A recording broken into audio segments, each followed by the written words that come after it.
Hey everyone, welcome back to the Fantasy Pros Football Podcast. I'm back from vacation, but the more exciting news is that we have Evan Silva from Rotoworld.com joining us today. You can follow him on Twitter at Evan Silva. Of course, I'm Bobby Sylvester, and with me, as always, is Mike Tagliere. You can find us at Bobby Fantasy Pro and at Mike Tagliere _NFL. Evan, thanks for joining us. Thanks so much for having me, guys. It's really our pleasure. How was your Memorial Day weekend, guys? I just worked. So it was great, right? Because I mean, we work in fantasy sports, so all working is fun. Right. It's so funny. Like I was working on Saturday and Sunday, and like we have our Slack chat set up for our company, and like I'm like sitting there I worked at like 5 o'clock in the morning on Saturday until like 4 o'clock in the afternoon, and like nobody was there, and I'm like, man, it's Memorial Day weekend. I'm sure everybody else out enjoying like doing some barbecues, things like that. But Evan and I are a couple diehards, and we sit at the computer and like do work endlessly. And it's funny. I'm glad this was brought up because, you know, Evan, I'm glad to have you on, man. You know that I mentioned on Twitter this weekend that Evan's one of the people that I continually learn from. You know, like I sit there and I spend all these hours at my computer trying to be more knowledgeable than everybody else. And, you know, no matter how many times I do that, you know, Evan's always somebody that I learn from. So I'm really excited to have you on the podcast, man. I can't wait to talk about some of these players. I think it's fair to say everyone in the fantasy industry feels that way about Evan. Not to flatter you too much, but you do a really fantastic job, Evan, and we're thrilled to have you on. Oh, well, thanks. Tags and I were able to get together earlier in the off season, like in real life. And we had some drinks and we had some like big like debates about players. It was a lot of fun. It was in like March or something. And, you know, so super, super early in the off season, but you know, we were, it was awesome. We had some great back and forth. I think that would have made for a great podcast, just our debates on players. Yeah. Can you settle Tags and I's two big debates right now? Amari Cooper and Hunter Henry. Where do you stand on these guys? I mean, Amari Cooper is always going to be tough because we know that he has it in him. But for as long, you know, to become like a consistent wide receiver one, I mean, I think that he eventually will. It's just when is that going to happen? And for as long as Michael Crabtree is there, you know, dominating the red zone looks and just being a high volume target who is out targeting Amari Cooper, you know, I think that that's going to hold Amari Cooper back. So I think that you need Michael Crabtree to kind of start to fall off for Amari Cooper to kind of to realize his potential. And then who is the other guy? Hunter Henry. I'm very fond of that answer, by the way. I'm really glad we had you on now. I'm a huge Amari Cooper supporter, and I believe that this is the year he takes the leap. I know you believe in his talent, Evan. It's just a matter of like, can he get the targets in the red zone and have plays built around him? Absolutely. But Bobby's huge on Hunter Henry. I'm not. I just can't see the targets there. I'm not drafting him as a top 10 tight end. Where do you stand on Hunter Henry? Well, if you're just doing Chargers projections right now, it's really difficult. Melvin Gordon took a big step forward as a pass catcher last year. Right. He's going to command targets. Antonio Gates is coming back, and I'm sure that they will continue to use him on obvious passing downs and in the red zone. You know, they used the number 7 overall pick on Mike Williams, which I think shocked pretty much everyone. Keenan Allen is back, and he's always been a high-volume target. Tyrell Williams went over 1,000 yards as a second-year NFL player, and he should theoretically continue to be on an upward trajectory. And they've got Travis Benjamin, who, you know, was a big disappointment for them last year, but he will continue to see offensive snaps. So it's really hard to project the Chargers right now. I would love to see them, and I didn't even mention Dontrell Inman, who's, you know, one of the better like number 3/4 receivers in the NFL, can play all the positions, and you know, is just a trusted guy for Phillip Rivers. So it's hard to do projections and feel really bullish on any guy in the Chargers passing game right now. That's why I got them all. We just did our dynasty PPR Superflex league, and I got pretty much everyone on the Chargers offense, and I'm really excited about what they're going to do. They added those 2 great offensive linemen, so you know, Hunter Henry, if he's great, awesome. If Keenan Allen's great, awesome. If they're all good, awesome. I can't see Phillip Rivers, if he's healthy, throwing for less than 4,500 yards this year. This is the big year for him. See, I think Rivers is the guy to get. Well, that's the thing. I want to believe that too, but like if you take a look at the Chargers' start to their schedule, it's brutal, man. Like they have like legitimately one of the worst starts. Like the first 8 games before their bye week, I want to say their bye is right after their first 8 or 9 games.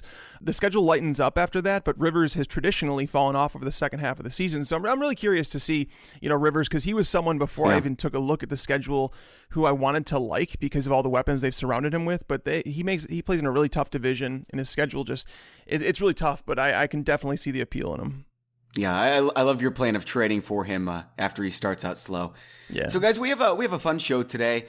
First, we're going to be talking about the news of the week, and then Evan just released his top 150 PPR rankings, and we're not necessarily going to pick them apart, but we're going to pick his brain and understand why it is he has things a certain way.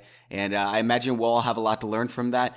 First, I want to tell you about this giveaway that we have going on with Pristine Auction. We got a Le'Veon Bell signed jersey that we're looking to give away. We just want an honest review. So all you have to do, go to iTunes, review us, subscribe to our iTunes, take a snapshot of that, and send it to us at contest@fantasypros.com. We want all the honest reviews we can get. That way we know where we can improve, what we're doing well, so we can keep it going. And we're going to pick one guy and give them a Le'Veon Bell signed jersey. So make sure to send us the email at contest@fantasypros.com.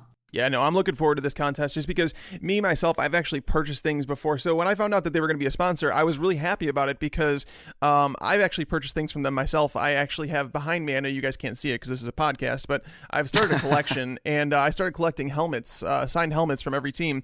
And I think 4 of my 6 helmets that I've gotten over the last couple months are from Pristine Auction. It's a fantastic site. Check it out. And yeah, like I said, leave us a review. Hopefully you guys have been enjoying the show. We're going to start doing more. I think this is the first week. We're doing 2 this week and going forward per week. So got that to look forward to. Awesome guests like Evan Silva. We're going to have Sigmund Bloom on later in the week. Yeah, man, I'm excited. Yeah, me as well. So Tags, what do you have for us on News of the Week? News of the week. I mean, there's really not too much going on with news. Rob Gronkowski's back at OTAs. That's always good. It's always good to see him healthy because when he's on the field, he's dominant. But I wanted to talk to Evan about one of the things that popped up like legitimately right before we came on air, and Evan commented on it. Todd Gurley, there's the ESPN's Rams reporter, Alden Gonzalez, came out and said that Todd Gurley could potentially have a smaller role in the passing game this season, which is obviously concerning for those people who don't have faith in the Rams and the fact that they may not be in very many games. Evan, what's your take on this? Do you think it's just hearsay? Do you think that Sean McVay's smart enough to keep him on the field, or do you think that they brought Lance Dunbar in for a reason? I think it's believable. I think that the new coach there, Sean McVay, is very much trying to recreate the old Redskins offense, or the Redskins offense from last year. I mean, they signed Robert Woods to be the Pierre Garçon. They drafted Cooper Kupp to be the slot receiver like Jamison Crowder. They drafted Gerald Everett earlier than people probably anticipated to be the Jordan Reed. They have publicly said that they want Tavon Austin to be Deshaun Jackson. So I think that, and so you could kind of see them thinking that Lance Dunbar could be the Chris Thompson in their offense, and therefore siphoning passing game usage away from Todd Gurley. Now, I think that Todd Gurley is really underrated in the passing game. I liked him as a receiver and as a pass blocker coming out of Georgia in a couple of years ago, and I thought that Todd Gurley was pretty good as a receiver last year, and taking that out, reducing his passing game usage is going to be a killer for his fantasy value if it does come to fruition. And the way that they have kind of try to recreate the Redskins offense suggests that they are serious about having all these guys in these specific roles, and that is concerning for Todd Gurley. Absolutely. How many touchdowns is he going to score this year? How many touchdowns are the Rams going to score this year? Well, it could be like the new Steven Jackson. You know what I mean? It just so happens to be the Rams, where it's like Steven Jackson was a really good running back on a really bad team, and he just never seemed to get the fantasy love. Todd Gurley's not Steven Jackson, though. I don't think I'm talking so. From a fantasy perspective, you could just say he's a volume guy that you draft as a high-end RB2 based on the amount of work that he's going to get, and we know that he's not going to score 10 touchdowns. Like, that's just kind of – it's crazy, Evan. I know that you know, but Todd Gurley, over his last 18 games as a professional, has not recorded more than 85 rushing yards, and that's despite averaging almost 18 carries per game in that span. It's been brutal for him ever since his hot start to his career over the first 4 games. He kind of fell off, and he hasn't been the same player since. The addition of Andrew Whitworth should help on the offensive line. Sean McVay should help, but it's definitely disconcerting to hear that he may have a limited role in the passing game. Yeah, last 24 games has only one game above 100 rushing, only one 100-yard rushing game, and is averaging 3.4 yards per carry. I mean, these are we're getting to the point where these are pretty big sample sizes Yes, that need to be concerning us. definitely. There used to be a joke in St. Louis when the Rams were here. Where do you go when there's a tornado? You go to the Edward Jones Dome because there's never a touchdown. Now I don't know where to go if there's a tornado. That's pretty Wow. funny. Do you think Lance Dunbar is worth owning in a PPR league? Is he the new Chris Thompson? Is that basically what he's going to be, Evan? I mean, that's what it seems like they're trying to do from a blueprint perspective. I mean, he's like really late in your MFL 10 if you want like a 5th or 6th running back, or if you're drafting in one of these FFPC leagues that has 27 rounds and you want to take a 6th or 7th running back, I think he makes sense there. But he's not going to help you win weeks. He's just going to sometimes give you a floor where he might throw in a couple 5-catch games over the course of the season. Speaking of pass catching running backs, I was seeing a note from ESPN Seahawks reporter that CJ Procise is not a stretch to catch 60 balls this year. I'm really surprised by that. I mean, I'm a believer in CJ Procise this year, but I mean, looking at what they did in the offensively last year, passing to running backs, it didn't happen that much.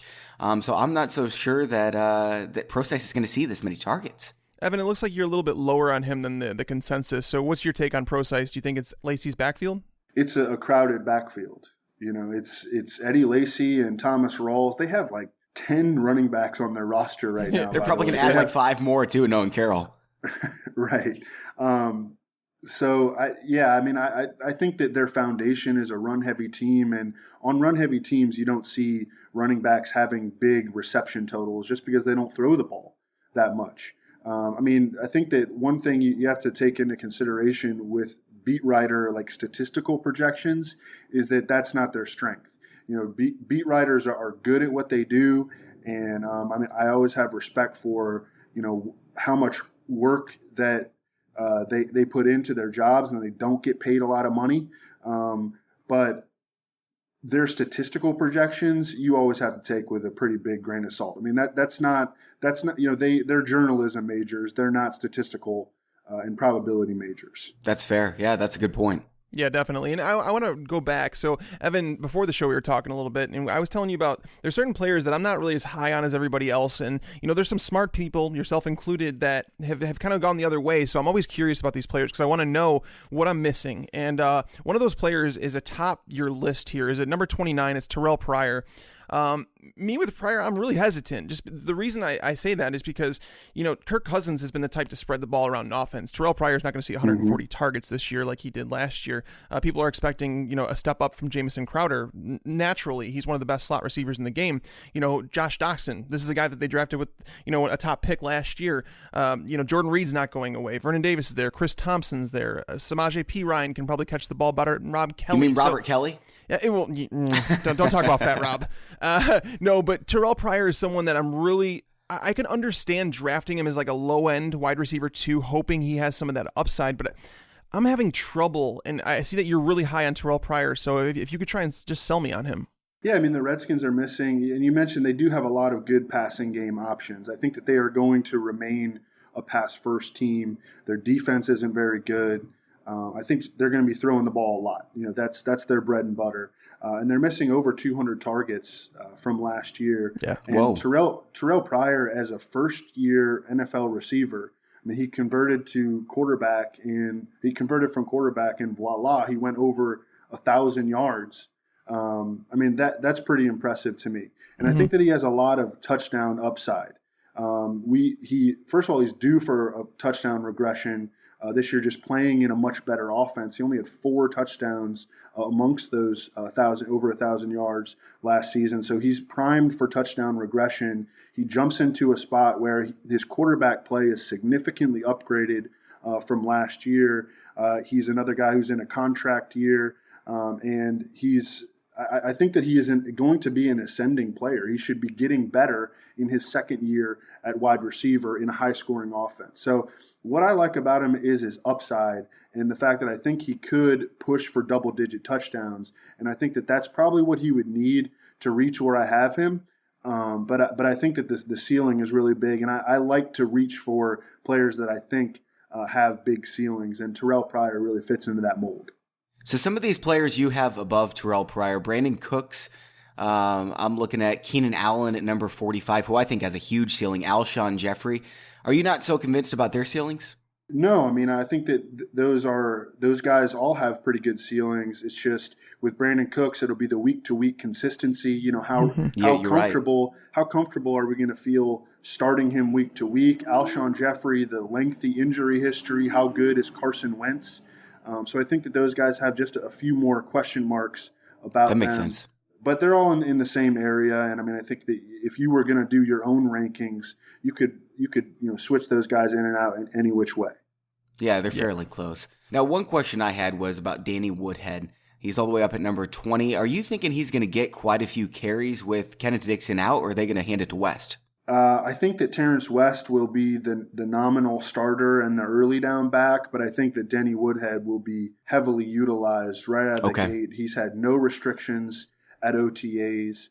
They gave him over $3 million guaranteed, so it seems like they're very comfortable with the soundness of his knee, which of course cost him almost all of last season. And if you look at Joe Flacco's history, he's always been a guy who is willing to check down to the running back, very high catch totals from the Ravens running backs over the years.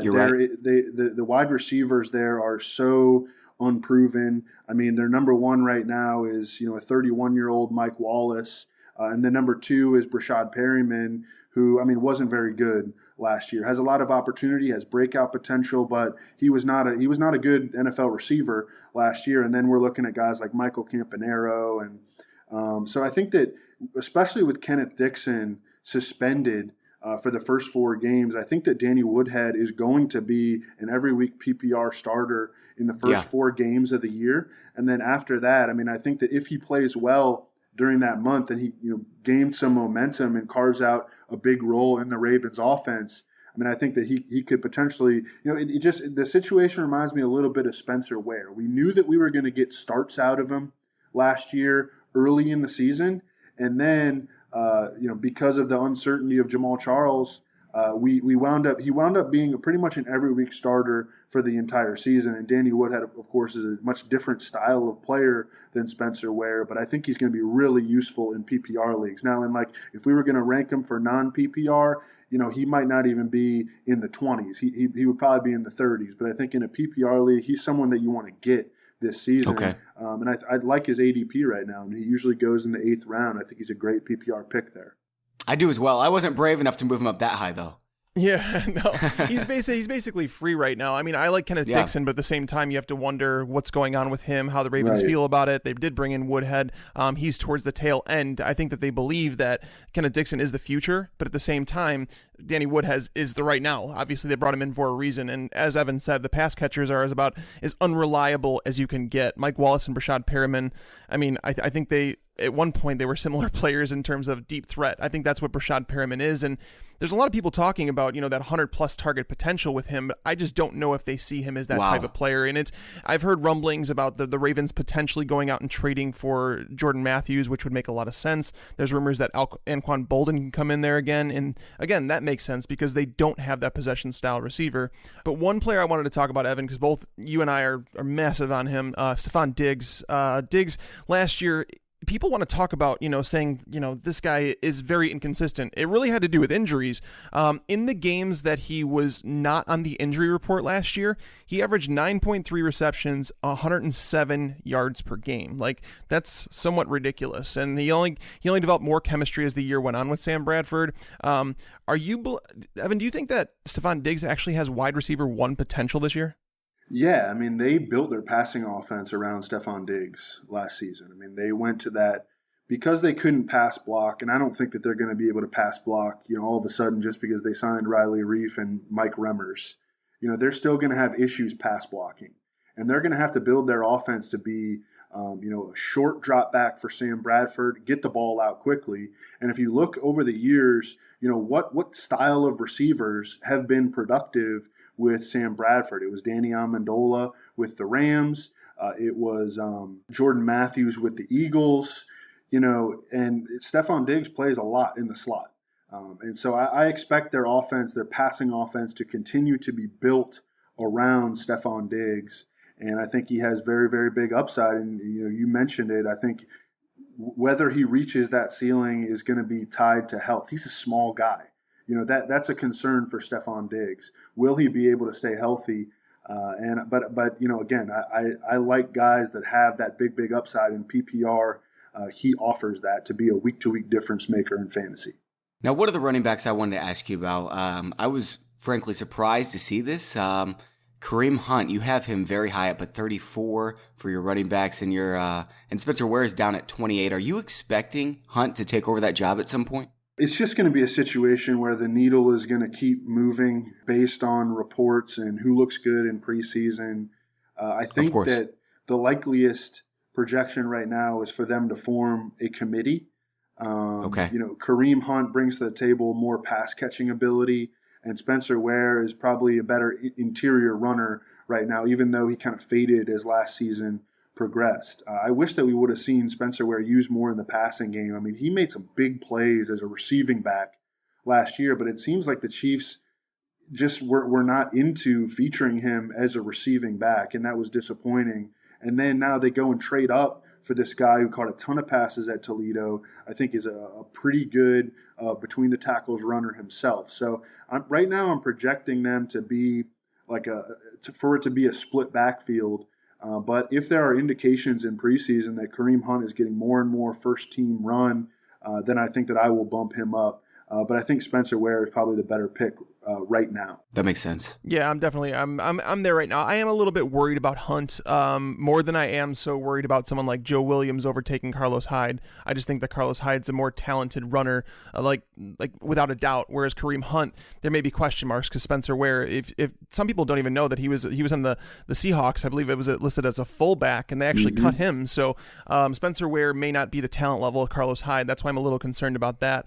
Last episode, Evan, Matt Harmon and I basically, gushed over John Brown. I see that you have him 30 spots over the ECR, so you're pretty high on John Brown as well. Are you? Is this more of like by default, or do you think that Larry Fitzgerald takes a step back? Do you think that David Johnson is not going to reach that 1,000-yard receiving goal? What makes you happy about grabbing John Brown in that 90 range? He just has a really clear path to returning to what he did in 2015. Agreed. It seems like forever ago that he went over 1,000 yards and scored 7 touchdowns as a second-year NFL player. And he just, misfortune, very unfortunate situation last year caused him to be a major fantasy bust and really affected his life. I mean, he dealt with sickle cell complications. It caused chronic pain in his hamstrings. I mean, he couldn't do anything. He had to have a cyst removed from his spine after the season. The Cardinals doctors think that they've got this thing figured out. And I mean, I'm kind of putting some faith here with my ranking of John Brown and the Cardinals doctors, who obviously know much more about his medical situation than I do. And if he is fully healthy and ready to go, this is another guy in a contract year. I mean, I think that he could explode. There's no Michael Floyd there in Arizona anymore. J.J. Nelson is a bit player. I like him. I like him as like a late round best ball pick as well, because he can turn in big weeks. But he's 156 pounds. John Brown is going to be the clear number 2 receiver this year if he's healthy in Arizona. And I mean, I think he very much has the potential to get back to what he was doing as a second-year NFL player, which was over 1,000 yards and 7 touchdowns. And that was with Michael Floyd in the lineup. Yeah, buddy. Now, Zay Jones, you have down at number 68 for wide receivers. This is a player I'm pretty fond of, and I understand he's going through the injury issue right now, so he's got some question marks. But he's a player that saw so many targets in college and just kind of creates openings for himself to see the ball. He's in a perfect offense as far as I'm concerned with Buffalo, because they've got Sammy Watkins, who's probably going to get hurt. That's just what happens. And then nobody else, frankly. So I'm wondering why you have Zay Jones all the way down at 68. I have Sammy Watkins up pretty high. Yeah. Okay. I'm kind of thinking that Sammy Watkins has a pretty big year, kind of against all expectations, and stays healthy for the most part. I think that his situation is awesome this year. If he can somehow just play 14 games, I think he can have a really, really big season. If he stays healthy, can he be a top 5 or 6 receiver? I think if he plays all 16, he could. Yeah, definitely. Yeah. Definitely. Real good. Evan, I'm going to throw in a stat here real quick. So if you take out the start of the 2016 season, those first couple games that he played hurt, if you take out those, in the last 15 games he's played with Tyrod Taylor, he's accumulated 71 receptions, 1,284 yards, 10 touchdowns. Despite that only being 15 games, that he would have been the number 5 wide receiver last year with those numbers. There you go, man. Whoa. That's a great stat. Yeah, so Zay Jones is a rookie out of East Carolina who I think did land in a pretty good spot, from a dynasty perspective, and he could become somewhat useful. He's a rookie possession receiver filling the old Robert Woods role. For me, I think that his ceiling is probably what Robert Woods has done, and that really has not helped you very much in fantasy. Even when Sammy Watkins was sidelined, Robert Woods would mix in a few useful games, but never really someone that you felt confident starting going into the week, and for the most part underwhelmed. I'm with you. Zay Jones is not someone that I'm targeting in redrafts. In Dynasty, you can make a case for him. I was never huge. I think it was a volume receiver, and there's just so much things that are unclear in Buffalo right now. They don't want to commit to Sammy Watkins. They don't want to commit to Tyrod Taylor. LaShawn McCoy is towards the end of his career. That could be a wasteland very, very, very soon. And that's my concern for Zay Jones is if they let Tyrod Taylor walk, you don't even know who's going to walk in and start. Cardale Jones, is that who they're going to play? I don't know. I want to go a little bit further down the list. I want to try and hit as many players as we can. The player that you have highest, comparing to ECR, and that's the expert consensus rankings for those who don't know. Basically, we get I think there's 140 rankers that we have in there, put them all together and have an average ranking. So Devin Funchess, I love this, by the way, Evan. I'm grabbing Devin Funchess in almost all my MFL 10s right now because he's essentially free. You have him at player 125 overall, right between Alvin Kamara and Ted Ginn. Does this have to do with Kelvin Benjamin, kind of coming in underwhelming in OTAs right now, or does it have to do with you just think that Funchess' talent shines through? Is it a combination? What is leading you to like Funchess so much right now? He has opportunity, and he has scored, I think, 8 touchdowns on his first 50 or so catches. Yep. So man, I'm very much right now in the frame of mind for MFL 10s, and I'm looking for touchdown scores and guys who can give me big weeks. And Devin Funchess goes 15th, 16th round. And so that is attractive to me that he is a touchdown scorer. He's big. Corey Brown is gone. Kelvin Benjamin has struggled during OTAs with his weight and conditioning. And I think that there is a chance that Devin Funchess can take a step forward. I don't know about becoming, an every week guy that you can rely on. I think it's not crazy to think that he could, but I think that he has a chance to score a lot of touchdowns.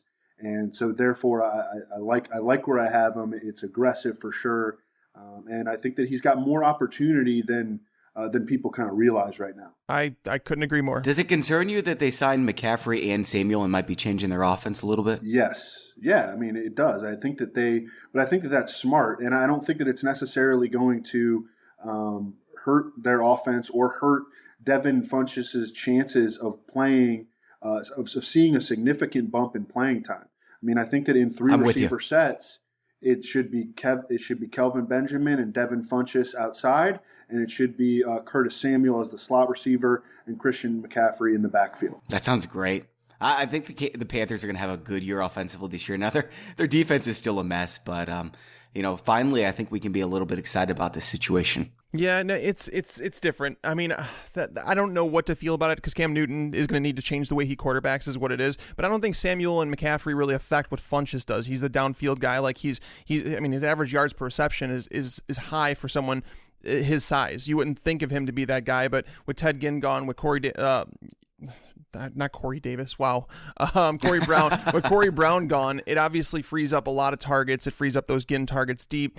Calvin Benjamin, I think he's most affected by the Samuel and McCaffrey signings because they're going to get a lot of work over the middle of the field. You can argue that both of them are slot wide receivers, and Calvin Benjamin is not a possession receiver. He's not a slot receiver. He's not a downfield receiver. It's like, what is Calvin Benjamin right now? He's surrounded by a bunch of young bucks, a bunch of guys that are playmakers, and he's just...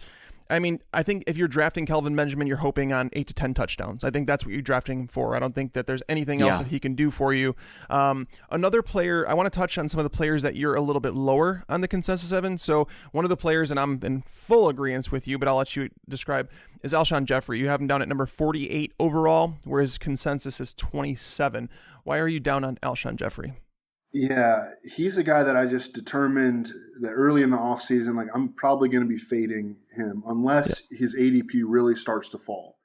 Carson Wentz was not an effective downfield passer last season. I think that Jordan Matthews and to a little bit lesser extent, Zach Ertz will remain target hogs. And the history of free agent receivers, and after I talked up Terrelle Pryor, this isn't going to align, but the history of free agent receivers is not great. And then you add in, Terrelle Pryor has never had injury issues. Alshon Jeffrey has had chronic injury issues. So just a big, just so many question marks with Alshon Jeffrey. And I think that he will have some big weeks, but he's also got a pretty tough schedule. He's going to have to deal with Josh Norman twice. He's going to have to deal with Janoris Jenkins twice. And the league kind of faded him. I mean, he got a lot less money than I think most people anticipated, myself included. I thought he was going to be the highest paid receiver in free agency. That did not happen. He was well down there. I mean, he was more toward the Robert Woods range than the Deshaun Jackson range. So the league is fading him. I'm fading him. And I think that, I have enough reasons for confidence in that. Now, with that said, if he starts to fall to like the 5th and 6th round of drafts, I'll start looking at him, but I'm not taking him 3rd and early 4th round, which is where he usually goes right now. I 100%. And I got a stat for you guys. It's funny because Evan, a lot of the stuff, this is what I love about it. So we're in sync here. I actually wrote an article. That's one of the things I was doing on Saturday. I wrote an article on Alshon Jeffrey, and not only about how I'm concerned about his fantasy outlook in 2017, but why I believe he got a smaller contract than we all thought, because he got a 1-year deal he was flat out the top receiver in free agency, but the NFL let us know, you have to read these things. The Eagles, here's my concern with Alshon Jeffrey in 2017. The Eagles threw the ball 50 more times than the Bears did in 2016, okay? The Bears actually had 2 more passing touchdowns despite starting Brian Hoyer and Matt Barkley for the majority of the season. And let's not pretend that the Bears receivers are far and away better than what the Eagles had last year. They may have been slightly better, but it wasn't great. With Doug Peterson there and Carson Wentz, the Eagles wide receivers scored just 7 touchdowns, which was tied for the lowest in the NFL. Their wide receivers accounted for just 48% of the targets. Again, the lowest in the NFL. Evan, you're a projections guy too. So when you go through projections, you want to look at trends in a quarterback. You want to look in trends in the offensive coordinator, the head coach, and nothing has changed here except the fact that they added not just Alshon Jeffrey, but they added Torrey Smith. They added Donnell Pumphrey. Zach Ertz is going to be on the field. Jordan Matthews isn't going away. He wasn't traded away. So when you add in all these things, yeah, sure, you can expect Carson Wentz to take a step forward, but let's not pretend that Carson Wentz is going to be a 5,000-yard quarterback that's throwing 35 touchdowns. So I'm with you 100%, Evan. Yeah, I think that Jordan Matthews is undervalued right now. Can you see where I have him in relation to ECR? I mean, he goes so – and even I've done experts drafts, and the experts will be very low on him. I mean, you can get him 9th round in an experts draft. Yep. He has an on-field connection with Carson Wentz, and that's not something that I'm willing to overlook.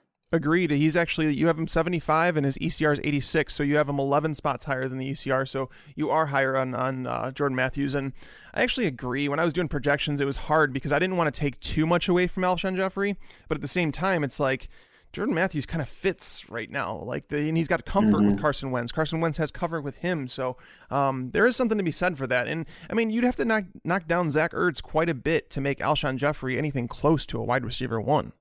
Now, Evan, I'm looking at your Breakouts article from yesterday.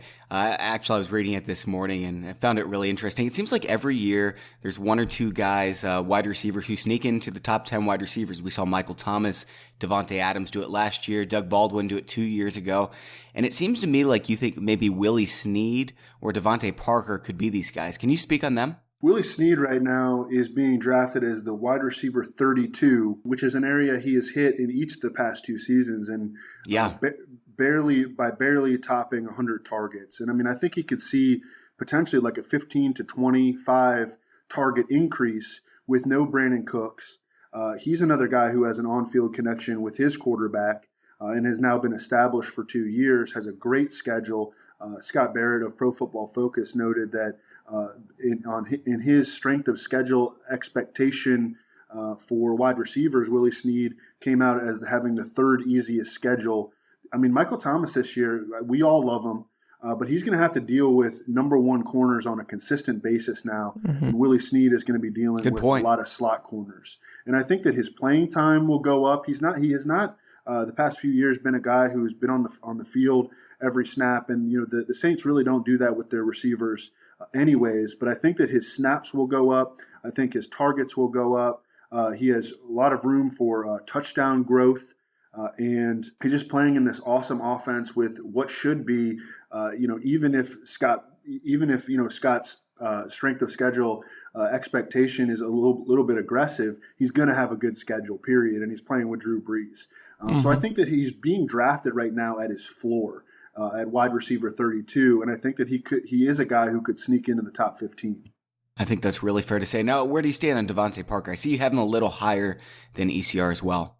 Yeah, I mean, he's kind of like a puff piece guy right now because well, first of all, he had a pretty good season just from a counting stats perspective last year. He had over 50 receptions, almost 800 yards, and that was at age 23.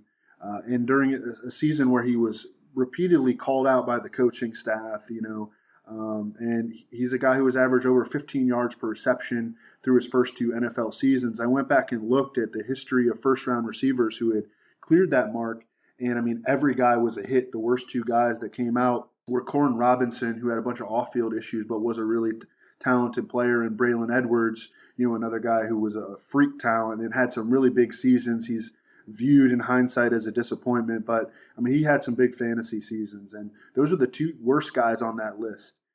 So I like where he stands historically, and then we've heard a lot of good news about him from a maturity standpoint, and I think that he is a player who maturity was clearly something that was holding him back. I mean, you would hear rumors about he was eating fast food all the time and staying up late playing video games and showing up to practice late. Just being a young kid and making mistakes that I think that we probably all made it at age 23 and are understandable. But there have been there's been a lot of talk this offseason about how he has matured. I just think it's up to him with Devontae Parker, and because of the good stories, I'm leaning on the side of having him among my list of targets and among my list of breakout potential players. I mean, I think that his talent is just simply not in doubt, and it's going to be up to him whether or not he makes that next step.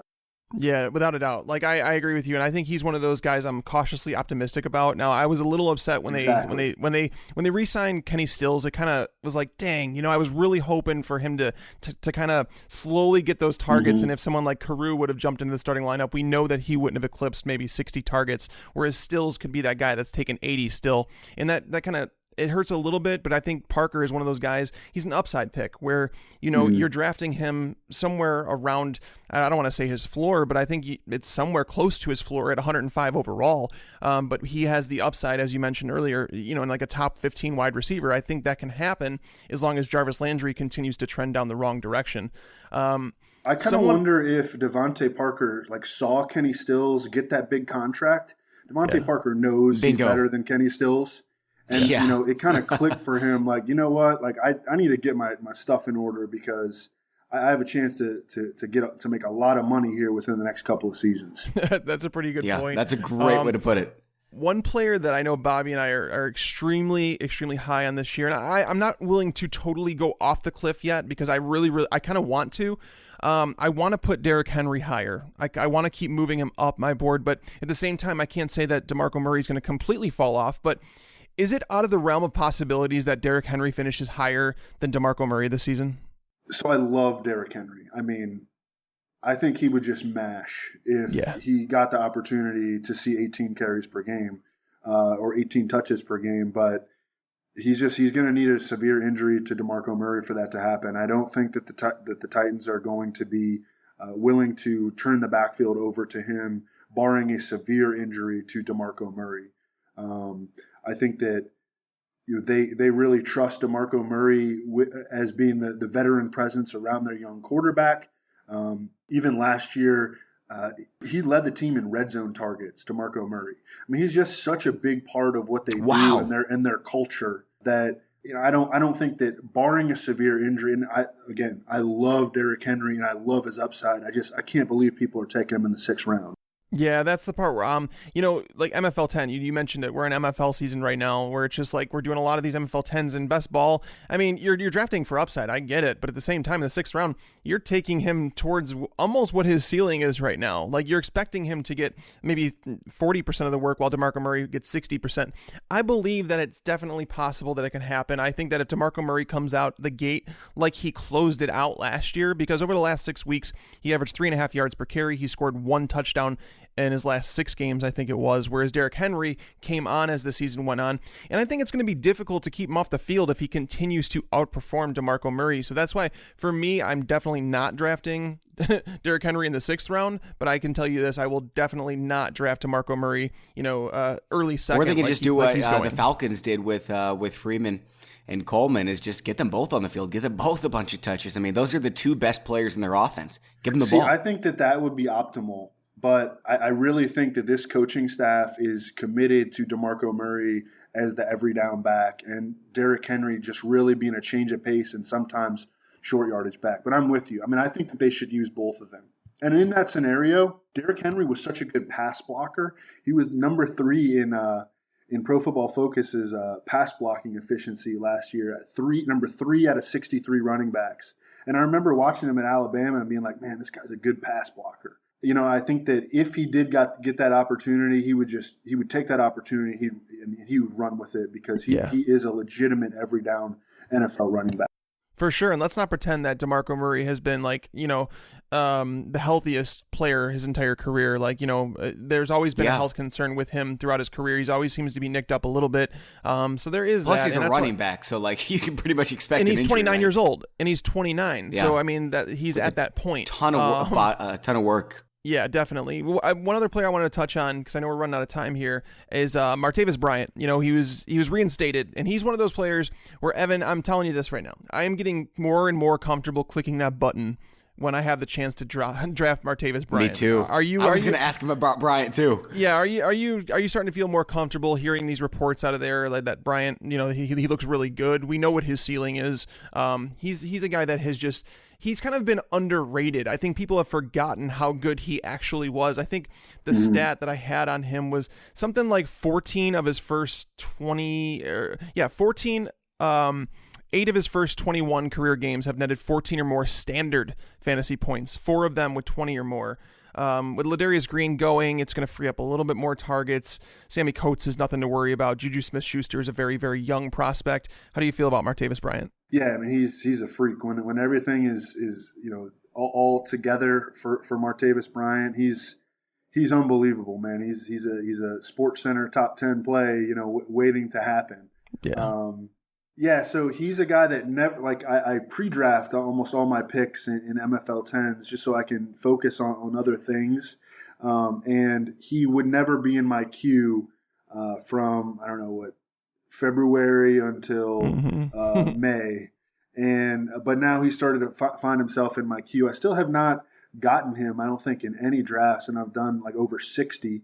But yeah, he started to jump into my range because I am feeling more confident about him. With that said, he's still I don't want zeros on my MFL 10 teams, and he still is a guy that could end up with giving us a lot of zeros if he makes the wrong if he makes another false step. I mean, I think he said recently that he was getting paid, or that he was getting drug tested every other day. Yep. It's just, what if he eats or drinks the wrong thing, and and he doesn't know what's in any supplement that he took. I mean, he could end up with another suspension. So he's a scary guy to draft. At the same time, I'm with you guys, and I'm growing a lot more confident. I'm close to drafting him. I haven't actually pulled the trigger yet, but I'm getting close to drafting him. Well, you just made me really nervous. So I don't know if I'm going to draft him anymore. The one player, the player you have right under him. So Martavis Bryant, you have at 62, 63. You have a player that I have been hesitant on, but again, this is another one where I'm trying to understand, and that's Tyreek Hill. You have Tyreek Hill one spot below Martavis Bryant. I have him, I think it's like 25 spots below Martavis Bryant in my overall rankings, not necessarily wide receivers. But what has you excited about Tyreek Hill? Because we know touchdown regression is coming. I don't like him either. Yeah, it's just trying to figure out what his role is. Can Kansas City support a top running back, a top tight end? Jeremy Maclin's going to be back involved in the offense unless he's cut. I just don't know, man. I'm trying to find the reasons to like Tyreek Hill, but he's not that prototypical number one receiver. No. He scored 12 touchdowns last season, all purpose, despite having only 85 offensive touches. Yep. I mean, that's not going to happen again. He's primed for major regression. At the same time, he was the PPR wide receiver 7 after his role increased from week 7 on. Wow. Yeah. And because I'm still in that MFL 10 frame of mind, he gives me spiked week potential, and so I'm willing to take him. I really never get him. I think I've gotten him like 3 or 4 times.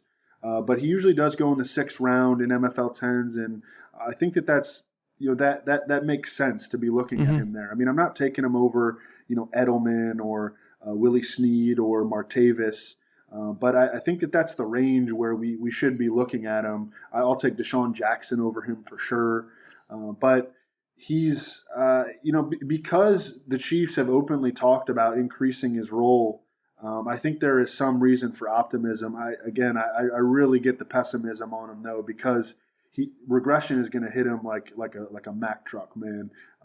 But he does have the big week upside, and so he's in my range. He's toward the back of my range, but he's in my range when I'm making like 6th and 7th round fantasy picks.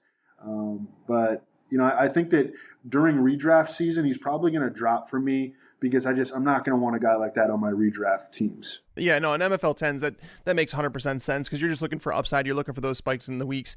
I understand that. That's why I think Martavis Bryant is just as good a target, actually better.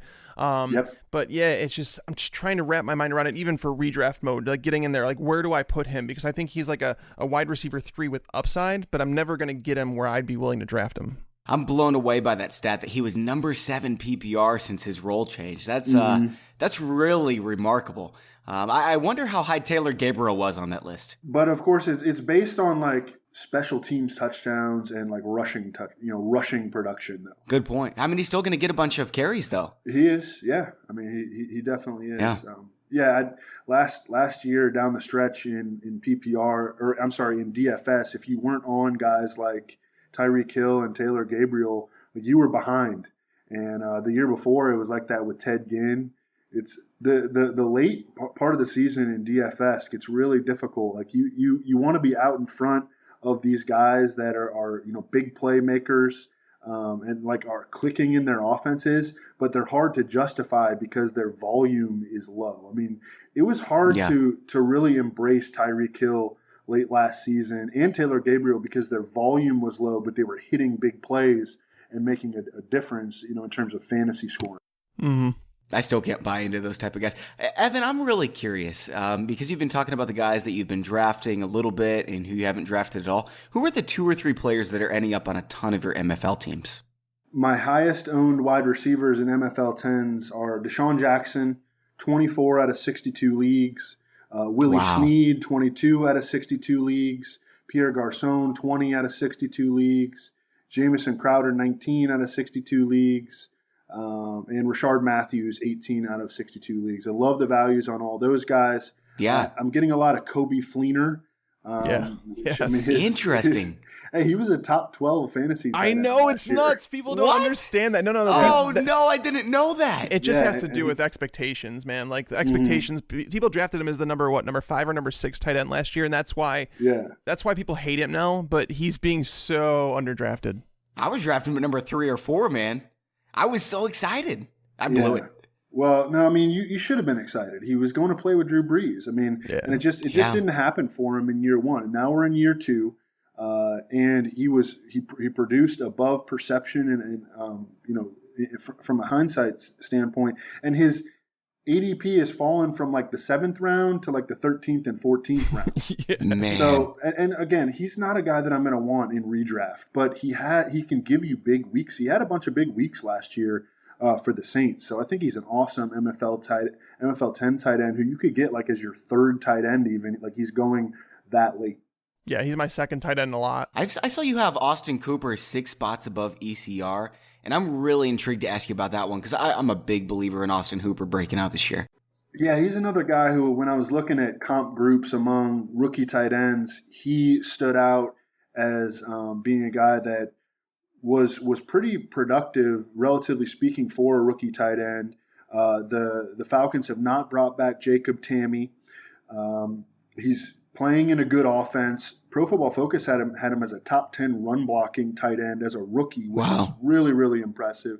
And that would suggest to me that it does make sense the Falcons are looking at him as an every down player. I don't think we'll see as much of Taylor Gabriel, who the team really manufactured touches for under the old play caller, and that play caller is now gone. And I think we'll see it more from the traditional sort of players like Austin Hooper and maybe a little bit more of Mohamed Sanu. And hey, if Julio goes down, man, like, targets are going to be up for the taking amongst the rest of their pass catchers.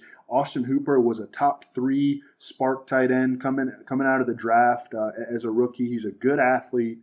He was a field stretcher at Stanford, averaged a bunch of yards per reception, and even as a rookie, he had a high yards per reception, and he blocked well. Super efficient last year. Yeah, super, super efficient. I think he's a good player, man. All right, Tags, we've got room for 1 or 2 more questions. They're all yours, buddy.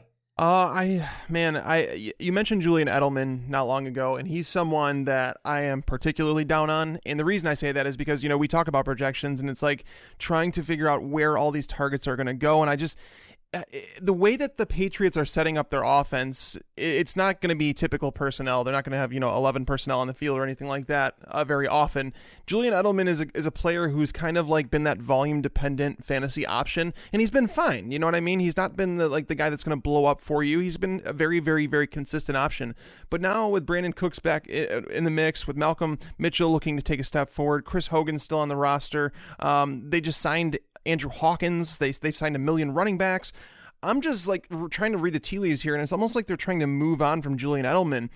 You had him a few spots higher, and you said that you would take him over someone like Tyreek Hill. What makes you feel like Edelman is still going to be heavily involved in the offense? Well, I think that if you are just looking at it from a projection standpoint, then just straight stat projections, I think that your skepticism should be increased. But if you're looking at it from the standpoint, what has this guy done, and who's his quarterback, and he has this connection with his quarterback, and the field is down on him. I mean, he was like a 3rd and 4th round pick last year, and he goes pretty consistently like late 5th to 6th round this year after having a pretty big season. And I mean, I understand that there were reasons why, like in the early part of the season, he was not as involved. People were like, what is wrong with Julian Edelman? And then, guys start getting hurt, and then he becomes a monster late in the year. So a lot of things did work in his favor. So from a stat projection standpoint, I think it makes sense to be down on him. And I think that the field is down on him. But I like him as a 6th round pick that, he's attached to Tom Brady. He has consistently been a high volume receiver. And I mean, it's not like they're going to pull him off the field in the red zone. He's going to be in there with touchdown chances. So I think he's an intriguing value pick this year. Yeah, no, I'm with you there. I understand where you're going with it, and like trying to say he's been there with Brady. He knows the offense. Like, he's one of the consistency things that they want on the field. I understand that part, but it's almost just like they've literally thrown everything into it. It's almost like they're going all in because they know it's Brady. Nobody wants to admit it, but this could be Brady's last season in the NFL. He could take a step down. You're right. You know what I mean? Like, it's going to happen. Tom Brady's not indestructible. So I understand. I think it's telling they wanted to keep Garoppolo. It's tough, man. I mean, that's what I'm saying. But everything that they're doing around it, just it screams that they want other people involved in this offense and not to rely so much on Edelman. So that's why I'm a little concerned. The one player I want to ask you, we can close it out on, let's talk about the Bengals backfield, because you have Joe Mixon higher than the field. You have him at 41 overall. Yeah, baby. You have Gio Bernard like 30-some spots below his ECR. So I'm with you. Let's hear you talk about Joe Mixon for a moment. I think he's awesome. A really good player. And I think that Jeremy Hill is going to take a back seat this year. I don't think that the Bengals draft this guy with his off-field history without planning to use him right away. I don't think they're stashing this dude on the bench. I think that Giovanni Bernard, there's significant concern about his injury. He was supposed to be on the field at OTAs. He was not. He tore his ACL last November. I don't know for sure if he's going to be ready for week 1. And then he's like a quickness, short area quickness player coming off a significant knee injury. I don't know what we're going to, how can we have expectations right now for Giovanni Bernard? Maybe that changes during the preseason. We see, Giovanni Bernard and Jeremy Hill getting first team reps, and Joe Mixon is buried with the twos or something like that. I just don't think that that's going to happen. I think that Joe Mixon is going to be thrown in right away. I think that the Bengals' offseason strategy was to build up their weapons around Andy Dalton, and they did not invest the resources in the offensive line. They went hard on upgrading the pass catcher core, and I think that they're going to run an offense where they are trying to get the ball out quickly to their playmakers, and Joe Mixon by far is their best playmaker in the backfield. And this is an offense that has produced a lot of rushing touchdowns over the past few seasons. And Joe Mixon is 6 foot. He moves like a smaller back, but he's 6'1", 228 pounds. I think he's a special talent. Ooh. Yeah, no, he is. No, and Evan, I think that we were doing that rookie mock draft. It was a couple months ago before the NFL draft, and we were talking about Mixon in the chat of that, I remember, and I said, whoever drafts Mixon, I think he plays right away. And the reason I said that is the only way you shut up the media, the only way you get him to get off your back is to put the kid on the field, because his play is dominant. He is a special back. Like Tyreek Hill, nobody talks about Tyreek Hill and what happened off the field anymore. Everybody's talking about the upside that he presents. You get Joe Mixon on the field and people are going to start talking about other things like his talent, because the kid is super, super talented. His talent was never, ever the question for me. So for me, we're in the business to make money playing fantasy football and to beat others. And if you want to beat others, I suggest Joe Mixon's on your team. Agree. All in on Joe Mixon. They're going to squeeze everything out of him while they can. Yeah. All right, guys. Well, that's all we have for the show today. Evan, I really appreciate you coming on. It was a blast. Thanks so much for having me, guys. It was a lot of fun. And for those of you listening at home, we have Sigmund Bloom coming on Thursday's show, so make sure to subscribe on iTunes if you haven't already. Don't forget to enter the contest for the Le'Veon Bell signed jersey from Pristine Auction. We're just looking for reviews on iTunes. Review and subscribe. Send it to contest@fantasypros.com. For Mike Tagliere, I'm Bobby Sylvester. Thanks for listening, and enjoy your football. I just wanted you to watch me dissolve.